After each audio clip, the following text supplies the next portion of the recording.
Hello दोस्तों, स्वागत है आपका हमारी प्राचीन धरती पर। हम हैं सैंधव सभ्यता के निवासी और समय है लगभग 2400 ईसा पूर्व। आज हम जानेंगे सिंधु सभ्यता के बारे में। चलिए आपको सिंधु सभ्यता की सैर कराते हैं। रेडियो कार्बन C14 जैसी आधुनिक वैज्ञानिक विधियों के आधार पर इतिहासकारों ने इस सभ्यता का काल 2400 ईसा पूर्व से 1700 ईसा पूर्व के बीच निर्धारित किया है। इतिहास में इसे प्रोटो हिस्टोरिक अथवा कांस्य युगीन सभ्यता के रूप में रखा गया है। इसके मुख्य निवासी द्रविड़ तथा भूमध्य सागरीय जाति के माने जाते हैं। मैं राय बहादुर दयाराम साहनी हूँ। मैंने 1921 में सिंधु घाटी सभ्यता की खोज की थी। सिंधु सभ्यता का फैलाव किसी एक नदी या नगर तक सीमित नहीं था। सबसे पश्चिम में बलूचिस्तान की दाश्क नदी के किनारे सुतका गेंडोर स्थित था। पूर्व में हिंडन नदी के तट पर आलमगीरपुर, मेरठ, उत्तर प्रदेश इसका अंतिम सिरा था। उत्तर में चिनाब नदी के तट पर मांदा, जम्मू कश्मीर और दक्षिण में गोदावरी नदी के किनारे दाइमाबाद, महाराष्ट्र इस सभ्यता की सीमा दर्शाते हैं। यह एक पूर्णतः नगरीय सभ्यता थी। यह एग्जाम में कई बार पूछा गया है, इसलिए याद रखना। परिपक्व अवस्था के केवल 6 नगरों को ही बड़े नगर माना गया है। वह है मोहनजोदड़ो, हडप्पा, गणवारीवाला, धौलावीरा, राखीगढ़ी और कालीबंगन। स्वतंत्रता के बाद सिंधु सभ्यता के सर्वाधिक स्थल गुजरात में खोजे गए। सिंधु सभ्यता की सबसे बड़ी विशेषता उसकी नगर योजना थी। हमने अपने नगर ग्रीड पद्धति पर बसाए थे। सड़कें एक दूसरे को 90 डिग्री पर काटती थीं। घरों के दरवाजे और खिड़कियां मुख्य सड़क की ओर नहीं बल्कि पिछवाड़े की ओर खुलती थीं। केवल लोथल ही ऐसा नगर था जहां घरों के दरवाजे मुख्य सड़क की ओर खुलते थे। लोथल और सुतकोदा हमारी सभ्यता के प्रमुख बंदरगाह नगर थे। कालीबंगन एकमात्र हड़प्पाकालीन नगर था जिसका निचला शहर भी किलेबंदी से घिरा हुआ था। कालीबंगन का अर्थ है काली चूड़ियां। यह है सिंधु सभ्यता का वृहत स्नानागार जो मोहनजोदड़ो में स्थित है। याद रखना, महत्वपूर्ण है। इसके मध्य स्थित स्नान कुंड 11.88 मीटर लंबा, 7.01 मीटर चौड़ा और 2.43 मीटर गहरा है। यह एक नर्तकी की कांस्य की मूर्ति है जो मोहनजोदड़ो से मिली थी।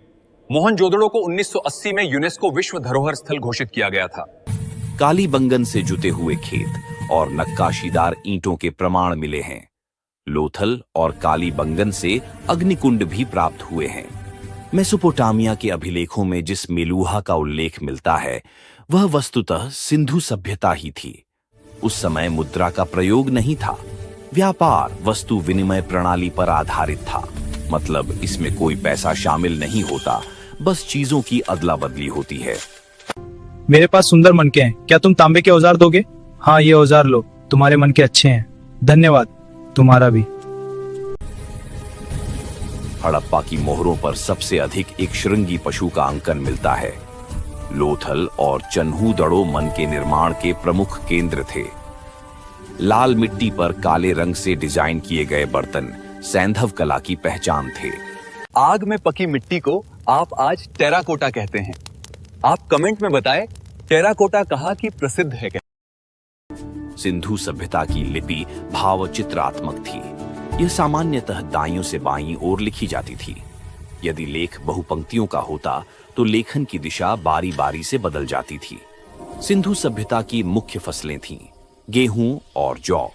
लोथल और रंगपुर से चावल के दाने मिले हैं जिससे धान की खेती का प्रमाण मिलता है। वे लोग मिठास के लिए शहद का प्रयोग करते थे। बनमाली से मिट्टी से बने हल का प्रमाण मिला है। यातायात के लिए 2 पहियों और 4 पहियों वाली बैलगाड़ी और भैंसा गाड़ी का प्रयोग होता था। सुरकोतदा, कालीबंगन और लोथल से सैंधवकालीन घोड़े के अस्थिपंजर भी प्राप्त हुए हैं। सिंधु सभ्यता के लोग धरती को उर्वरता की देवी मानकर उसकी पूजा करते हैं। मातृ देवी की पूजा सबसे अधिक प्रचलित थी। मोहनजोदड़ो की एक मोहर पर 3 मुख वाले देवता पशुपतिनाथ का चित्र मिलता है। उनके चारों ओर हाथी, गैंडा, चिता एवं भैंसा विराजमान हैं। वृक्ष पूजा, पशु पूजा और शिव पूजा के साक्ष्य भी मिलते हैं। स्वास्तिक चिन्ह सूर्योपासना का प्रतीक माना जाता है। किसी भी नगर से अब तक मंदिर के अवशेष नहीं मिले हैं। दाह संस्कार और दफनाने दोनों प्रथाएं प्रचलित थीं। हड़प्पा में दफनाने की, मोहनजोदड़ो में दाह की प्रथा थी। लोथल और कालीबंगन से युग्म समाधियां मिली हैं। सिंधु सभ्यता का पतन अचानक नहीं हुआ। इतिहासकारों के अनुसार बाढ़ इसका सबसे बड़ा कारण रही। नदियों का मार्ग बदला, खेती नष्ट हुई और नगर धीरे धीरे खंडहर बनते चले गए।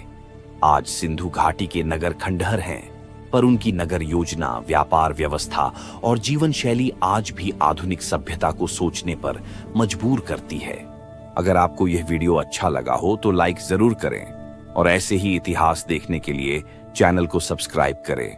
धन्यवाद।